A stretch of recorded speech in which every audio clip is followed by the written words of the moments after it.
గట్టిగా స్తోత్రం చెబుదాం. హల్లెలూయా. అంటే దేవుణ్ణి వాళ్ళ దగ్గరికి రాబట్టుకుంటా చూసేవాళ్ళు ఉన్నారన్నమాట. ఆవిడ రాదంట. అలా కదమ్మా, అంత ఇబ్బంది పడతాం ఎందుకు? అబ్బే పొడి అన్నం తింటున్నానండి, ముద్ద తింటున్నానండి, ఇవన్నీ తింటున్నానండి, ఇంకా దిగుతులేదు, అట్టిపొడి తినమని తిన్నాను. అక్కడి నుంచే చెప్తుంది కథలో. అలా కాదు, దేవుని ఆలయానికి వచ్చేయి, దేవుడు కార్యం చేస్తాడంటే. వచ్చింది 10 నిమిషాల్లో దిగిపోయింది. అయ్యి బాబు ఎంత గొప్ప దేవుడు అండి అంటుంది. మరి ఎందుకంటే 3 రోజులు నీకు బాధపడాలని ఉందుకోవాలి అన్నం నవ్వుకుంటుంది. చిన్న ప్రార్థన ద్వారా బలి వెళ్ళిపోయిందండి అంటుంది. దేవుని స్తోత్రం. మన సంగపెట్టే కాబట్టి ప్రియులేరా, చేపల కూర తినేటప్పుడు, మటన్ తినేటప్పుడు, చికెన్ తినేటప్పుడు జాగ్రత్త, లేకపోతే ఇబ్బంది పడతావు, డబ్బులు చూసుకోమంటది. సరే, అంతకంటే ప్రమాదమైంది జారస్త్రీ, అంతకంటే ప్రమాదమైంది పరస్త్రీ. ఈ ఇద్దరు కాదు కానీ ఈ సొంత స్త్రీ, సొంత కొండ అంటే సొంత స్త్రీ. కాబట్టి ఎలాగ తాగాలి ఈ నీళ్లు అని దేవుడే నేర్పిస్తున్నారు. దేవుని స్తోత్రం. చాలా అద్భుతంగా ఉంటుందండి. కొంతమంది 5వ అధ్యాయం చదవరండి, ఎందుకంటే కొంచెం సెక్స్గా కనిపిస్తుంది అని. ప్రభువే రాయించారు, ఆయనే కదా రాయించారు. ఆయన రాయించారా లేదా? చదువుదాం. దేవుని స్తోత్రం. నీ సొంత కుండలోని నీళ్లు పానము చేయుము, నీ సొంత బావిలో ఊపుకు జలము త్రాగుము, నీ ఓటలు బయటికి చెదరపోదగునా. చూసారా ఎంత అర్థం ఉందో అండి? నువ్వు బయట ఎందుకు అలా తిరుగుతావు అడ్డగాడిదిలాగా? మంచి భార్యని ఇస్తే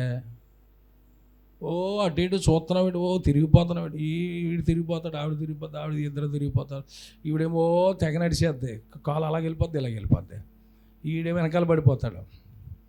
ఎందుకంటా చెప్పు, ఈ తిప్పలు నీకు నా కుమారుడా అంటున్నాడు ప్రభు. ఒరే, నీకు అందమైన భార్యని ఇచ్చాను, అదేమో నల్లగా దాని వెనకాల పడతావు ఎందుకురా?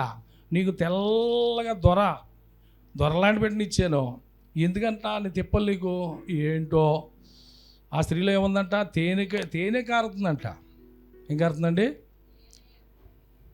అందుకునా ప్రభు అంటున్నారు, కారినట్టే కారుతుంది, తర్వాత నేను ఎక్కడ తీసుకెళ్తుంది? అది జాగ్రత్త. దేవుడు హెచ్చరిస్తున్నాడు. సొంత కొండలోని నీళ్లు పానం చేయి, సొంత బావిలో ఊపుకు జలము త్రాగు, నీ ఓటలు బయటికి చెదరపోవడానికి కుదరదు. వీధుల్లో అవి నీటి కాలవల్లాగా, అన్యులు నీతో కూడా వాటిని అనుభవించకుండా నీకే ఉండాలి. నీ ఓట దీవెన పొందాలి. నీ యవ్వన కాలపు భార్య యందు సంతోషించుము. హల్లెలూయా. నీ యవ్వన కాల భర్త యందు సంతోషించుము. నా దేవుడు చెప్తున్నాడు, యవనస్తులారా దిక్కులు చూడకండి, కుడికి కానీ ఎడమకి కానీ తొట్టిల్లిపోకండి. 27వ వచనం ఇందాక చదివేవు లేదా? నీవు కుడి తట్టుకైనను ఎడమ తట్టుకైనను తిరగకమో, నీ పాదమును కీడునకు దూరముగా. ప్రేమ ఉందా లేదా మన మీద దేవుడికి? లేదా? ప్రేమస్వరూపి కాదా? ఆయన రూపంలో చేసుకుని కన్నాడు కాబట్టి. ఇందాక తల్లి గురించి చెప్పాను కదండి. ఇప్పుడు ఇంకేం చేద్దే? కర్మ, నా కర్మ, నువ్వు ఏదో పడు చావు అని వదిలిపెట్టేస్తుంది. అంతే కదండి. మరి చెప్పి చెప్పి చెప్పి చెప్పి అలాగే దేవుడు కూడా చెప్పి చెప్పి చెప్పి చెప్పి చెప్పి అనమ్మా అసలు నోరు తెరబెట్టి నువ్వు చెప్పి చెప్పి వదిలిపెడతాడా లేదా? వేస్తాడు. అప్పుడు ఎవరెవరు ఇస్తారో వాడు అనుచరులు వస్తారు ముందు. అంత బేగా రాడు. సాతానంటే సామాన్యమైన వ్యక్తి అనుకుంటున్నావా? కోట్ల కొలదేసి అనుచరులు ఉన్నారు, వాళ్ళు వస్తారు. ఒక 2, 3, 5, 7. మగ్దలేన మరియకి ఎంతమంది వచ్చారు? 7 దెయ్యాలు.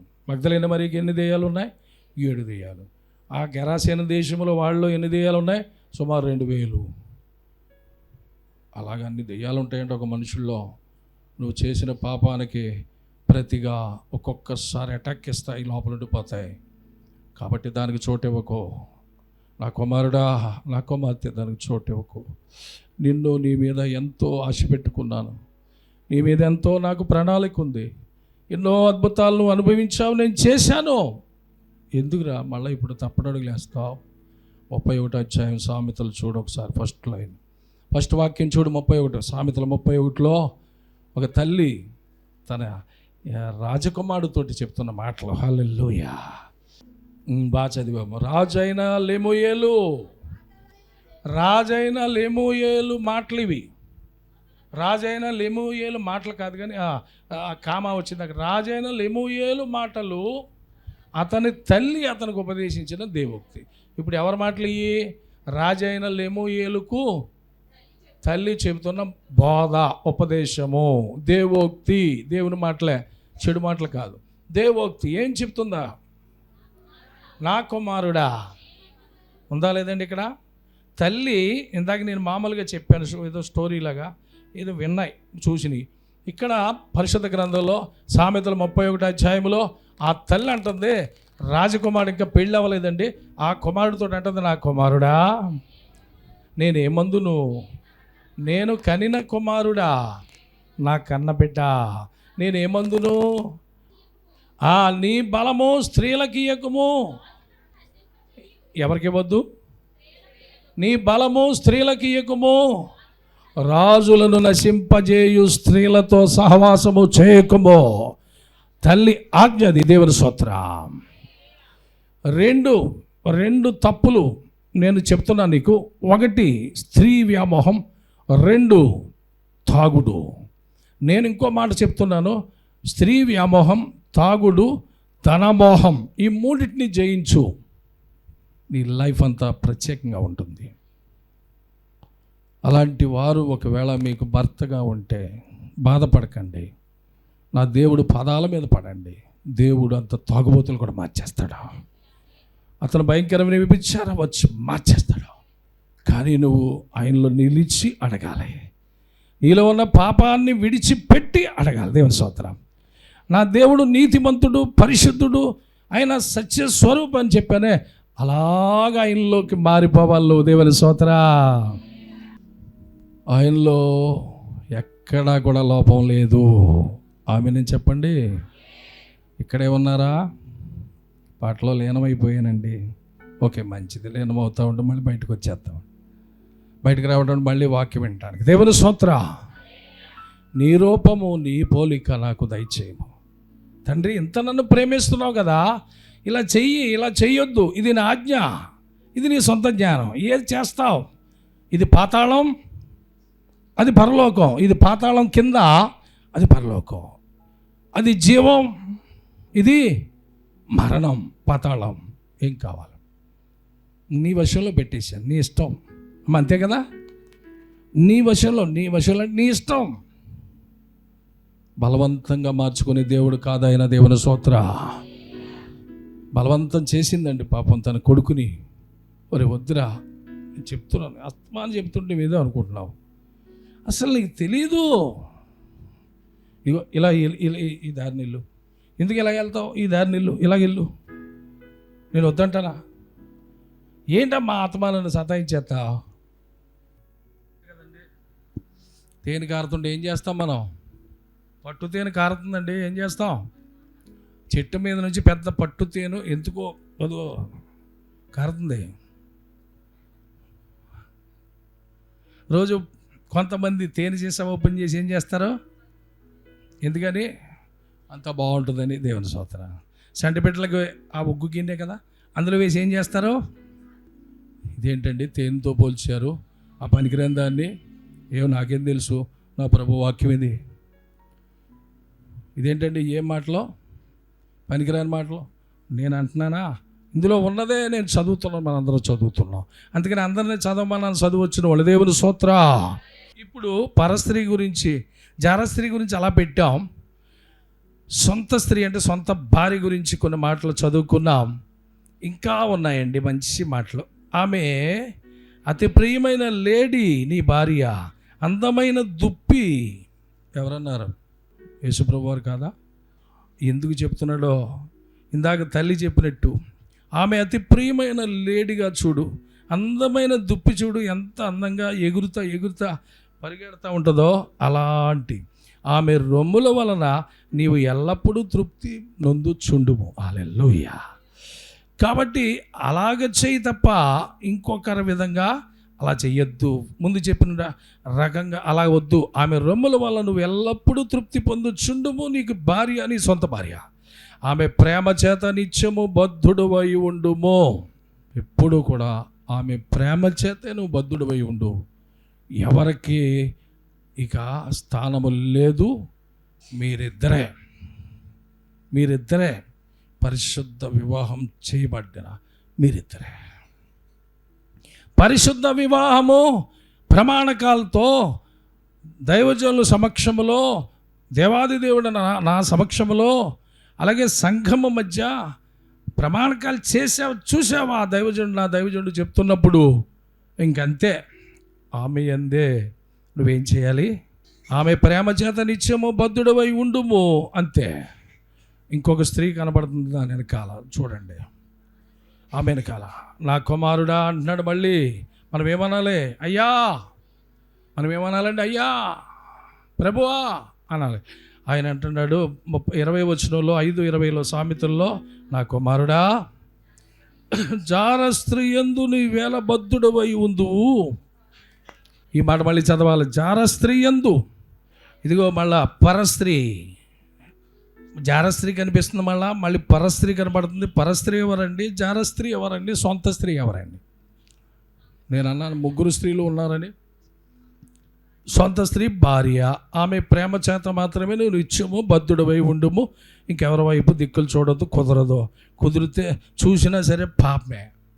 నువ్వు చూసావనుకో, పోకిరి చూపులు, మోహపు చూపులు. అక్కడ నా దేవదూతలో, మరి నిజంగా దేవదూతలు రాస్తారో లేకపోతే ఎలా ప్రింట్ అవుద్దో వేరొక గ్రంథంలో ప్రింట్ అయిపోద్ది. అప్పుడు నిన్ను చీల్చేస్తాను. ప్రభు అంటున్నారు, చీల్చేస్తాను. ఎక్కడ? తీర్పులో. నువ్వు పుట్టిన కాడించి మళ్ళీ చనిపోయేదాకా కూడా నువ్వు చేసిన మంచి పనులు, చెడ్డ పనులు అన్నీ రాయటానికి ఒక పెద్ద గ్రంథం పెట్టాను. ఆ గ్రంథం ఎవరో తెరవటానికి వీల్లేదు. అది ఒక రోజును తెరుస్తాం తీర్పులో. ఆ గ్రంథం తెరిచేది ఎవరికి అవకాశం ఇవ్వను. కానీ మీ అందరి కోసం ప్రాణం పెట్టిన అద్వితీయుడైనటువంటి నా కుమారుడైన యేసు, గొర్రెపిల్లగా వధించబడిన నా యేసు మాత్రమే, నా అద్వితీయ కుమారుడైన ఆ ప్రభువు, ఆ యేసు మాత్రమే తెరుస్తాడని చెప్తున్నాడు ఆయన. దేవుని స్తోత్ర. తండ్రి అయిన దేవుడు ఏమంటున్నాడండి? ఆయన మాత్రమే తెరుస్తానికి యోగ్యుడు. గొర్రెపిల్ల మహోత్సవము తర్వాత ఉంటుంది. దేవుని స్తోత్రం. ఈ ఓడిపోయిన వాళ్ళు, ఈ పనికిరాని ఈ మందంతా ఆ తీర్పుకి ఎడమవైపుకి వస్తారు. ఏ మంద? మేకల మంద, గురుగులు. మీరు చెప్పరే? గురుగులు. గోధుమలు కుడిపక్కే, ఆ గొర్రెలు. మీరేమైనా సొంత మాటలు అనుకుంటున్నారా? పరిశుద్ధ గ్రంథంలోనే కాదా? ప్రకటన గ్రంథంలో ఉందా లేదా? మత్తయి సువార్త 25వ అధ్యాయంలో ఉందా లేదా? తీర్పు దినమున కుడివైపుకి వచ్చేవారులాగా మనం ఉండాలని నా ప్రభు ఇంత ఆయుష్కాలం ఇచ్చాడు. కరోనాలో చనిపోకుండా, అనేక రకాల వ్యాధులు, తెగుళ్ళు వస్తే, యాక్సిడెంట్లు. కాబట్టి ఒక ఆటో మీద 10 మంది ఎక్కొచ్చా? ఇదేంటి? ఎవరండి? మీరేమన్నా బ్రేక్ ఇన్స్పెక్టరా? ఎక్కకూడదు అంటున్నారు. ఎవరండి అన్నదే? సహోదరమ్మ. ఏమన్నా బ్రేక్ ఇన్స్పెక్టర్ ఏదైనా చదివారా? పోలే, ఆవిడ ఏదో మామూలుగా ఆవిడ తోసించి చెప్పేశారు. అమ్మ 10 మంది రాజమండ్రి నుంచి వచ్చారు, సహోదరి విజయ్ కుమార్ సిస్టర్. 10 మంది ఎక్కొచ్చా ఆటో? చెప్పమ్మా. నాకు తెలియదండి పోనీ చెప్పే, ఇందాక ఆటో ఎక్కొచ్చావు కదా. 18 మంది ఎక్కారంటండి. ఎక్కొచ్చా? యాకో బ్రదరు, 18 మంది ఎక్కితేనంటండి. ఇక్కడికే కదా పొలము, కోకో తోట దగ్గరికి కాయలు కొత్త కానీ పాపం ఒకళ్ళు ఎక్కేసి 18 మంది ఎక్కాక ఎదురెదురు కూర్చుంటారు. మధ్యలో ఈ డ్రైవింగ్ ఇలాగ తిరగలేదో, మరి ఏమైందో, చెయ్యి తగిలిందో, ఈవిడ కింద పడిపోయింది. అంతమందిని అతను ఎక్కించుకోవచ్చా? పోయి పాపం ఈవిడి ఎక్కిన తర్వాత ఏమైపోయిందండి? కింద పడిపోయింది. కింద పడిపోతే వెనకాల చక్రం ఈ మోకాలు కింద ఆ కాలు మించి ఎక్కేసింది. ఎక్కితే ఈ కండలు ఏమైనాయి అంట, చిదిగిపోయింది. కాలు చిదిగిపోయింది, ఎముకలు ఇరిగిపోయినాయి, ఎన్ని చోట్ల ఇరిగిపోయినాయో. ఈ కండంతా గబగబా ఇలా తీసుకుని అయ్యి బాబా అని ఇలా పెట్టుకుని రుమాలు ఏదో కట్టేశారంట. అంటే కండలో ఊరికి అలా వదిలేయం కదా, అవన్నీ కట్టేసుకుని పాపం తనకి తీసుకెళ్తే కాలు తీసేయాలన్నారు. తన వాహనమే, ఆవిడెక్కిన వాహనమే. అయ్యో కాలు తీసేస్తాం ఏంటని ఆ రైతులు, చేనుగల రైతులు, అలా కదమ్మా కాలు తీయకుండా నేను చూసుకుంటాను, ఎంత డబ్బు అయినా ఎన్ని లక్షలైనా సరే అని ఆయనకి మరి చాలా ఆస్తిపరులు అంటండి. మంచి మనసు ఇచ్చి దేవుడు, ఈవిడ దేవుడు బిడ్డ. రాజమండ్రి తీసుకుపోతే కాలు తీయకుండా ఒక ఏళ్ళు తీసి వైద్యం చేస్తున్నారు. వేరే ఎవరెత్తారండి కండలో? భర్త ఇస్తాడా? ఈవిడ కండ ఎక్కడో మరి తీస్తారో తీసి ఆ కండ పొడిలాగా ఉంచి ఈ ఎముకలకి ఇరిగిపోయిన చూసారా, దానికి సిమెంట్ పోతే అత్తాకే మరి కండలేదు. ఈ కండ కొంచెం పూడుకునే దాకా ఇది కొన్ని రోజులు, మళ్ళీ ఇంకో చోట ఈ శరీరంలో ఈ కండ తీసి దీని మీద వేసి కొన్ని రోజులు, ఆ తర్వాత సిమెంట్ పోతా వేస్తారంట. అయ్యి బాబు సంవత్సరం పడుద్దో ఎన్నాళ్ళు పడుద్దో పాపం పొట్ట కోసం లేదా జీవనోపాధి కోసం పాట్లు పడుతున్నాం మనం. పైనుంచి దేవుడు చూసి అమ్మగారిలోంచి మాట్లాడారు, పరిశుద్ధాత్మ ద్వారా నా కుమార్తె బలమైన దుష్టుడు అక్కడ పనిచేశాడు. అది దేవుడు పెట్టలేం కదా మళ్ళీ తోసేయడానికి. లేకపోతే ఎంతమంది ఉన్నారో దేవుడిని పెట్టలే, కానీ ఈవిడికి వచ్చింది ఆ శోధన. కానీ ఆయన అంటున్నారు, నేను మరణములో నుంచి ఆ దుష్టుడు తోసేసాడు. నేనేం చేశాను, నిన్ను మీద నుంచి ఎక్కకుండా కాలు మాత్రమే ఎక్కేలాగా నేను పక్కకి నింటాను, కాబట్టి దాని ద్వారా నీకు మరణంలో తప్పించుకున్నాను, ఓర్చుకో అంటున్నాడు దేవుడు. దేవుడు స్తోత్రం. కీడు వెనకాల మేలుంది. ఎంత కీడు అనుభవించావో, మేము కీడు అనుభవించిన యాండ్ల కొలది ఇస్తారు, అంతే కదా. మేము కీడు అనుభవించిన యాండ్ల కొలది మమ్మును సంతోషపరచము దేవా అని అడగొచ్చు, తప్పలేదు. దేవుని స్తోత్రం. కాబట్టి ఇలాంటి సంఘటనలు జరుగుతున్నాయి. ఎంత బాధలో ఉన్నారో వాళ్ళు, ఎంత శ్రమలో ఉన్నారో, ఎంత కష్టంలో ఉన్నారో వాళ్ళకి ప్రార్థన చేస్తూ, మా ఫ్యామిలీ ప్రేయర్ కుటుంబ ప్రార్థన ఉంటుంది కదండి, 8:30 నుంచి 10 దాకా ఫోన్ ఆన్ చేసి ఉంచుతానమ్మా, మీరు హాస్పిటల్లో ఉన్నారు, మేము ఇక్కడ ఉన్నాం. కాబట్టి కుటుంబ ప్రార్థనలో చేసి అడిగి అన్ని విషయాలు అడుగుతూ, మీ అందరి గురించి అడుగుతూ, ఆవిడ కోసం ప్రత్యేకంగా ప్రార్థన చేస్తుంటే ఏడుపు వచ్చింది, దుఃఖం వచ్చింది. అయ్యా కాలుకి దెబ్బ తగిలినప్పుడు అంతే కదా, ఎంత సాయం చేసావు. నేను బాధపడ్డాను కాబట్టి నాకు తెలిసి కాలుకి దెబ్బ తగిలినప్పుడు మనసం మీద ఉండిపోవాల్సి వచ్చింది ఛానల్లో. కాబట్టి ఆ సహోదరిని బాగు చేయండి, ఆ సహోదరిని స్వస్థపరచండి. మాంసం మరి ఎక్కడి నుంచి తేవాలి, మాంసం పూడ్చయ్యా, మళ్ళీ ఎముక దానికి సిమెంట్ పోతాయాలంట. ప్రభువా, భర్త ఏడుస్తున్నాడు, పిల్లలు చదువు మానేసి ఇక్కడే ఉన్నారు, విష్ణు కాలేజీకి వెళ్ళకుండా ఏడుస్తున్నారు, తల్లి చుట్టూ బాధపడుతున్నారు. దేవుడు మనల్ని క్షేమంగా ఉంచారా లేదా? కృతజ్ఞత చెప్పాలా వద్దా? థ్యాంక్స్ చెప్పండి. కుడిచేపైకెత్తి థ్యాంక్ యూ ఫాదర్, నన్ను నా ఇంటి వారిని క్షేమంగా ఉంచినందుకు కృతజ్ఞత స్తోత్రములు. అలాంటి అపాయములు జరగకుండా కాస్తున్నందుకు స్తోత్రములు, కాపాడుతున్నందుకు స్తోత్రములయ్యా. ఆ సహోదరిని త్వరగా బాగు చెయ్యండి. హాస్పిటల్లో విస్తారమైన ప్రజలు, ఎన్ని హాస్పిటల్ ఉన్నా మూలుగుతున్నారు, కాళ్ళు ఇరిగిపోయి, చేతులు ఇరిగిపోయి, ఎన్నుపోసి ఇరిగిపోయి. నేను నా ఇంటి వారు క్షేమంగా ఉన్నామంటే చాలామంది ఘోరమైనటువంటి పాపములో పరుగులెడుతున్నారు. తాగుడికి బానిసైపోయి, పాపానికి బానిసైపోయి, ఇంకా రకరకాలుగా. కానీ నీ వాక్యము నాకు ఇచ్చావు తండ్రి, నీ వాక్యము నాకు ఇచ్చావు. 3 స్త్రీల గురించి ఇక్కడ మీరు రాయించారు ప్రభా. జార స్త్రీ, సొంత స్త్రీ, పరస్త్రీ. ఎంత ప్రేమిస్తున్నావు నువ్వు నా కుమారుడా, నేను కనిన కుమారుడా, నేను మొక్కులు మొక్కి కనిన కుమారుడా. నీ బలము స్త్రీలకి ఇయ్యకుమో, రాజులను నశింపచేయు స్త్రీలకు నీ బలము ఇయ్యకుమో. ద్రాక్షరసమైనను నీవు త్రాగవద్దు, ఆ ద్రాక్షరసము తాగిన ఎడలా నీవు సరైన న్యాయము చెప్పలేవు నాయన. నువ్వు ఎక్కిన సింహాసనానికి చాలా నష్టము కలుగుతుంది, న్యాయము చేయలేని వాడు అయిపోతావు. నా కుమారుడా, యువరాజా, దేవుడు నిన్ను యువరాజుగా చేశాడు, యవనస్తుడవు, జాగ్రత్త అని తల్లి చెప్పిన బోధ. సామెతల 31 అధ్యాయములో నాయన 2వ అధ్యాయం, 3వ అధ్యాయం, 4వ అధ్యాయం, 5, 6. అబ్బా, ఎంత అద్భుతమైన ప్రేమ నీ ప్రేమ. ఈ వాక్యాలు చదవకుండా అక్కడో మొక్క చదివి పరిశుద్ధ గ్రంథాన్ని నిర్లక్ష్యం చేస్తున్న వారితో మాట్లాడు దేవా. సామెతల 31 అధ్యాయాలు కూడా తారీఖుని బట్టి రోజు ఒక అధ్యాయం బాగా ధ్యానించే కృపను దయచే ప్రభా. నేను కొంచెమే చెప్పగలిగాను, ఇంకా ఉండిపోయింది. ఇంకా ఏముందని ఆసక్తిగా చదివేవారుగా, హోంవర్క్ చేసేవారుగా, ఇంటికి వెళ్ళి ఉపవాసం ముగించబడలేదు, మరలా 4 అధ్యాయాలు చదువుకుంటా. నాతో మాట్లాడేవయ్యా మధ్యాహ్నం, ఇంకా ఏముంది తర్వాత? నాలో ఈ పాపం ఉందని ఒప్పుకొని విడిచిపెట్టే వల్ల చెయ్యండి ప్రభా. కుడికి కానీ ఎడమకు కానీ తొట్టిల్లు పోకుండా నేను ఉండాలని అనుకుంటున్నాను, కానీ ఈ లోకాశాలు నన్ను లాగేస్తున్నాయి అని అనేవారితోనూ మాట్లాడు ప్రభా. నా కుమారుడని ఎంత ప్రేమ నాయన నీకు, ఎంత ప్రేమ! ఎంత ఘోరమైన పాపిని కూడా, వ్యభిచారమందు పట్టబడిన స్త్రీని కూడా నా కుమార్తె అన్నావు.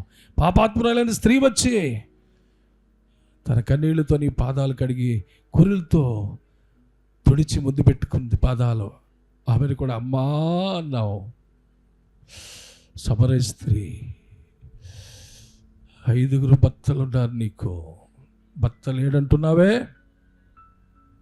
ఇప్పుడున్నవాడు కూడా నీ వాడు కాదు, నీ భర్త కాదు అని చెప్పిన సమస్తం ఎరిగిన గొప్ప దేవుడా, దాని నడతలు, దాని యొక్క మార్గం పాతాళానికి పోతుంది.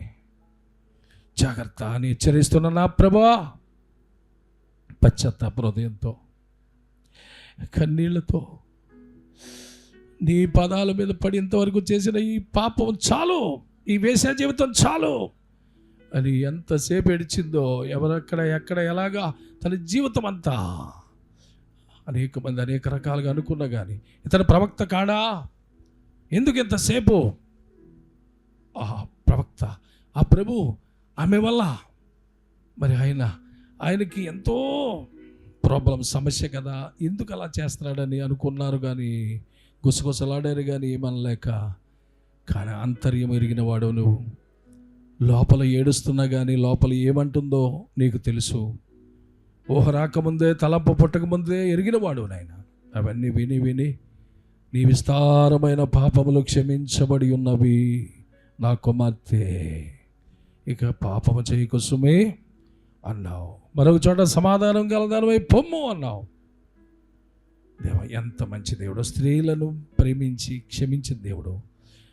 ఎంత పాపాత్మునైనా దగ్గర తీసుకుని హక్కున చేర్చుకుని మారితే గనక, మారు మనసు పొందితే గనక, మారు మనసు లేని 99 గొర్రెల కంటే మారు మనసు పొందిన ఒక్క గొర్రె విషయమై ఎంత ప్రేమ నీకు నాయన. వందనములు. ఈ వాక్య భాగాల్ని బిడ్డలు అందరూ విన్నారు, కానీ కొద్దిమందికే అర్థమవుతుంది. కాబట్టి అందరికీ కూడా పశ్చాత్తాప హృదయం ఉండి, గొప్ప పరివర్తన ఇవ్వండి. నీ కొరకు జీవించాలి. నా తండ్రిని గాయాలు రేపకూడదు. నా ప్రభు నా కోసమే చనిపోయాడు, ఆయన నా కోసమే రక్తం కార్చాడు, ఆయన విలువైన రక్తం నా వల్ల అపవిత్రం కాకూడదు. నేను బాప్తిజం పొందాను, ఆయన శరీరం రక్తం తింటున్నా, తాగుతున్నా. కాబట్టి నేను ఆయనకి మహిమ తెచ్చే బిడ్డగా ఉంటాను. ఆయన మరణాన్ని ప్రచురపరుస్తాను, ఆయనకి సాక్షిగా జీవిస్తాను అనేటువంటి ఒక గొప్ప సమర్పణతో కూడిన, తీర్మానంతో కూడిన మంచి జీవితాలు వాక్యం వింటున్న వారికి టీవీ ముందు కూర్చొని ప్రభా విని ఆశీర్వదించబడినట్లుగా, మార్పు కలిగిన వారుగా, మారు మనసు పొందిన వారు పరిపూర్ణమైన మారు మనసు పొందేవారుగా చేయమని, ఈ ప్రార్థన మీ సన్నిధికి చేర్చుకోమని జవాబు దయచేయమని నజరేయుడైన యేసుక్రీస్తు వారి నామములో స్తుతించి ప్రార్థించి వేడుకుంటున్నాం పరమ తండ్రి. ఆమేన్.